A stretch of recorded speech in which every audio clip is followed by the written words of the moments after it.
Well, the federal opposition has sunk even further this morning, according to the latest Newspoll out today. The Liberals' primary vote now sits at a lowly 27%, and the results are similar in the latest Resolve poll. The government has meanwhile held steady while One Nation has surged. What do we think of that? Let's bring in the Liberal Senator Jane Hume. Jane, it's our favourite topic, on a Monday morning. It's Newspoll and Resolve and all of that, so we'll return to it today. It's not good reading for your team, though. What's your reaction to it?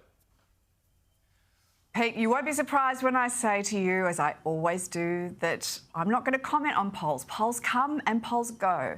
Polls are good, polls are bad. Well, they're not very good for you guys. On the way through. However, what I will say is that this isn't surprising, coming off the back of a pretty poor election result. And it also mirrors some of the trends that we're seeing right across Western democracies. When I was in the UK, for instance, just after the election recently, speaking to some members of the Conservative Party over there about how they did their big rebuild leading up to the Cameron government in 2010 and where things went wrong. And you can see over there now, Reform is the party that's getting the support, whereas the Conservatives seem to be on the retreat. And this is because the public are very frustrated when they feel that the party that they've voted for so long, that they've been loyal to for so long, perhaps has stopped listening to their concerns. OK, well, if you want to read into that, I guess the comparison with Reform could be One Nation here.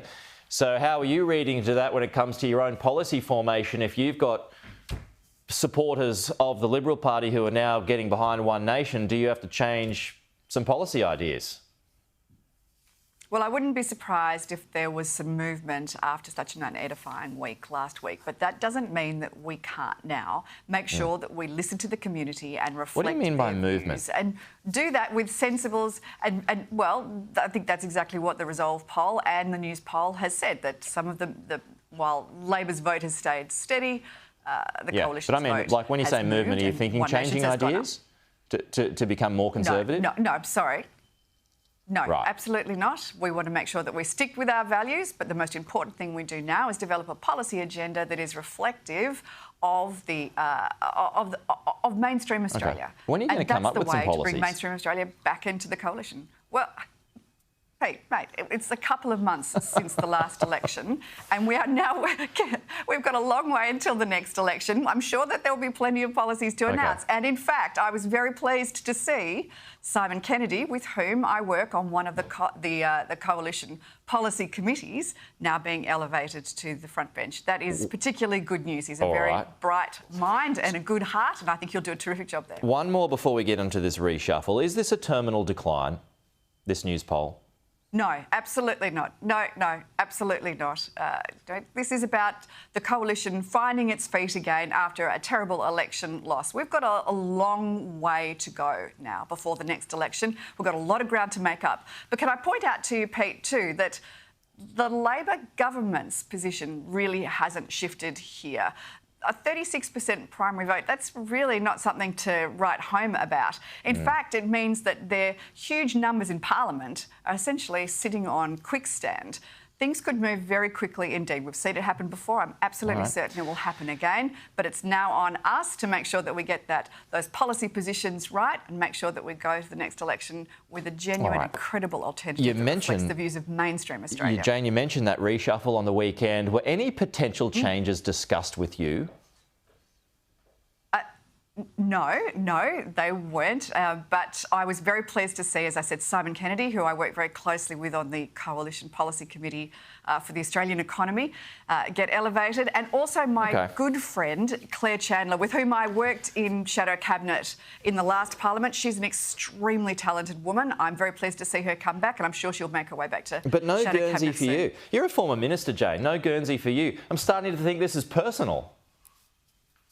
Oh, Pete, maybe it's because I go on Sky every Monday at 6:45 in the morning and talk to you. No, and not at all. It's I'm doing some very good work on the Backbench. In fact, the Backbench has given me an incredible opportunity to introduce a private senator's bill on tackling the gender super gap.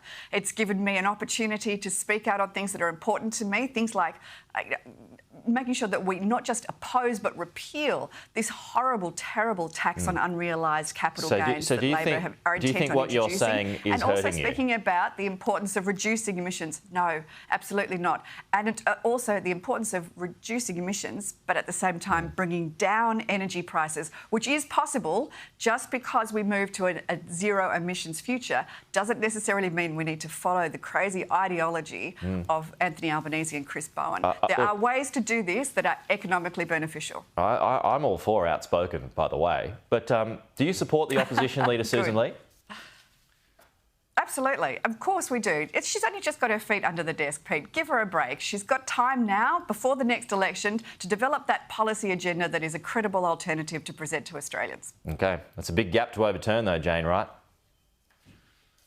It's a big gap to overturn, but I am absolutely certain we have the talent available to do it. Have you got your hand up for the next reshuffle? I'm hoping that there isn't a reshuffle. What I'm looking forward to is a very stable opposition that gets on with the job of representing the views of mainstream Australia. That's our job now. That should be our 100% focus. Jane Hume, keeping things bright this morning on this Monday morning. Thank you, Jane.